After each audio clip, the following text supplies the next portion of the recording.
Every essay, if it's following standard form, will have an introduction. In this tutorial, we'll look at what should and shouldn't go into the introductory section of an argumentative essay. To write a good introduction, you need to know what functions an introduction is supposed to serve. An introduction has several distinct functions, but they all come down to making life easier for readers.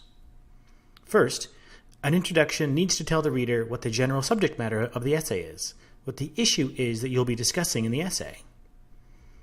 Second, unless the issue is well known to everyone in your audience, you might also need to provide additional background information to help explain and set up the issue. How much background will depend on the issue and what you can assume about your intended audience.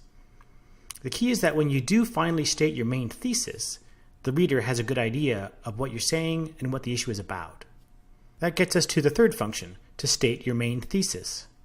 By main thesis, all we mean is the conclusion of the overall argument of the essay, what you're trying to argue for. One of the most common problems with student essays is a failure to be clear about what the main thesis of the essay is. This needs to be stated as clearly as possible in the introduction, before you get into the main body.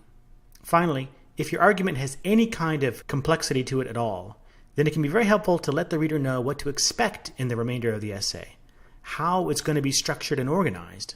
You can think of it as providing a roadmap or plan or outline of how the argument is going to proceed. For smaller, simpler essays, these roadmaps may not be vital, but they become more and more important for both the reader and the essay writer as an essay becomes longer and more complicated. Something to watch out for if you're going to give a roadmap of this kind is to make sure that you actually do in the essay what you said you would do in the introduction. The introduction sets up expectations for the reader, and you want to do your best to fulfill those expectations. That's what goes into the introductory section of an argumentative essay. It's also important to remember that what doesn't go in. Another common mistake that students make with introductions is to begin describing arguments or providing other kinds of information that really belong in the main body of the essay. The introduction is for setting up the main argument, providing background and context so the reader is prepared to understand and follow the arguments in the main body. But that's it. Once you start giving premises and considering objections that pertain to the main thesis of your essay, you're not introducing your essay anymore. One last point. In essay writing guides, people will often refer to the introductory paragraph of the essay. It's true that sometimes you can state what you need to state in one paragraph, especially if the essay is short and simple, but more often you'll need more than one paragraph to introduce the issue, state your thesis, and sketch the outline for the essay.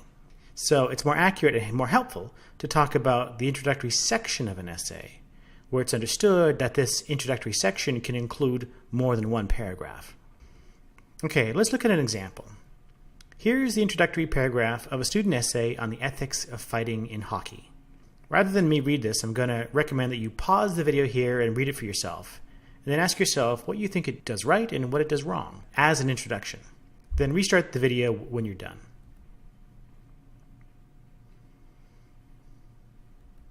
Okay, the first thing to say is, yes, there are some style and sentence structure issues that could be improved. But it's important to distinguish issues of style from issues of function. So for now, let's ignore the style issues. In terms of function, what does this introduction do right? Does it clearly introduce the issue? Is there a clear thesis statement? Does it tell the reader what to expect in the remainder of the essay? This introduction actually does a pretty good job on all three counts. It's clear that the issue is about the ethics of fighting in hockey. Mind you, there's still some room for clarification. Someone might read this and wonder whether the issue is about whether fighting in hockey should be banned or whether it's about fighting in hockey as a general moral issue. These two aren't necessarily the same thing. I might judge an action or a practice to be morally wrong, but not necessarily agree that the practice should be banned. And it's also unclear whether this is about professional hockey or whether it's meant to include amateur hockey, and if so, what age range of players is being considered. So there's room for improvement in clarifying precisely what the issue is, but it's still not too bad. Now, does this introduction have a clear thesis statement? Yes, it does. The writer makes it clear in a couple of places what side he's going to come down on in this debate. But the clearest place is right here in the yellow highlighted sentence. In this essay, I will argue that fighting should be allowed in hockey. There are lingering questions about what precisely this means, but there's no ambiguity about what side of the issue the writer is on. Now, does the writer give us an idea of what to expect in the rest of the essay? Yes, she does, especially in the last sentence. Some people object that fighting in hockey sends the message to children that violence is acceptable, but I will argue that fighting actually prevents more injuries than it causes. This tells us something about the argumentative structure of the essay. We know that the writer is going to consider an objection and present a reply to the objection, and we're told what issues the objection and the reply are going to address. Does an introduction need this kind of outlining? For a shorter essay like this, maybe not. This is partly a matter of preference. But you'll never go wrong by adding some discussion of how the argument is going to proceed. It's a good habit to pick up. So this introduction gets a few important things right. Does it do anything wrong? Well, if I were editing this, I'd recommend that the writer rethink that second sentence. This sentence tells us a lot about how the argument of the essay is going to go. I think it tells us too much. It's actually giving an argument for the main conclusion. And that's not what an introduction is for. This belongs in the main body of the essay. In an introduction, you can talk about the argumentative issues that your essay is going to address, but you want to reserve the presentation of those arguments for the main body. The reason for this is simply to avoid confusing the reader.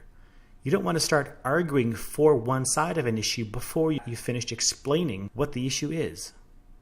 So if I were to summarize my editorial comments on this introduction, the key suggestions would be to move this argumentative bit to the main body and to spend a little more time clarifying the issue. Is the claim just that fighting in hockey shouldn't be banned, or that fighting is actually a good thing, a desirable feature of the game? Is it about fighting only at the higher levels of amateur and professional hockey, or at all levels, and so on? I'm not going to bother rewriting this introduction here. The example is meant simply to illustrate the thought process that goes into writing introductions. The main idea is to think about the functions that an introduction is supposed to serve and to make sure that your introduction fulfills those functions.